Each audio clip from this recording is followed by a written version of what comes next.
জাতির উদ্দেশ্যে ঈদের আগে দেওয়া ভাষণে অন্তর্বর্তী সরকারের প্রধান উপদেষ্টা ডক্টর মোহাম্মদ ইউনূস ঘোষণা দিয়েছেন, আগামী জাতীয় নির্বাচন 2026 সালের এপ্রিলের প্রথম ভাগে অনুষ্ঠিত হবে। তিনি বলেন, নির্বাচনের নির্দিষ্ট দিন নির্বাচন কমিশন পরবর্তীতে জানাবে এবং সময়মতো রোডম্যাপ প্রকাশ করবে। তবে এই ঘোষণায় সন্তুষ্ট নয় বিএনপি। দলটির নেতা সালাউদ্দিন আহমেদ জানিয়েছেন, নির্বাচন জানুয়ারিতেই সম্ভব ছিল। তার মতে, নির্বাচন পেছানোয় জনগণের প্রত্যাশা পূরণ হয়নি। এই রাজনৈতিক অস্থিরতার মধ্যেই আনন্দবাজার.কমকে দেওয়া এক সাক্ষাৎকারে আওয়ামী লীগের সাধারণ সম্পাদক ওবায়দুল কাদের জানিয়েছেন, নির্বাচন, শেখ হাসিনার দেশে ফেরা এবং দলের পরিকল্পনা নিয়ে আওয়ামী লীগের সুস্পষ্ট কৌশল রয়েছে।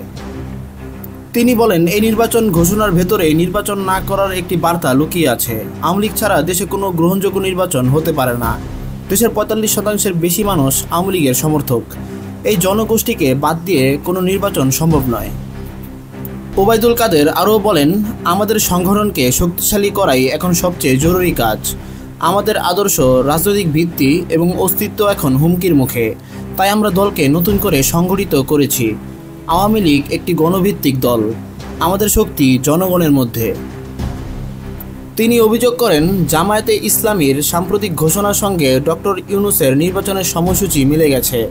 তার মতে, ডক্টর ইউনূসের শক্তির উৎস হচ্ছে মৌলবাদী ও সাম্প্রদায়িক গোষ্ঠী। তারা তাকে ক্ষমতায় রাখার চেষ্টা করছে।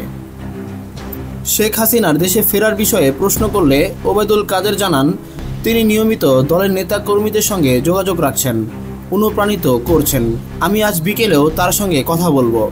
আল্লাহর রহমতে তিনি সুস্থ আছেন। তিনি আরও বলেন, শেখ হাসিনা নিজেই বলেছেন তিনি দেশের জন্য ফিরবেন।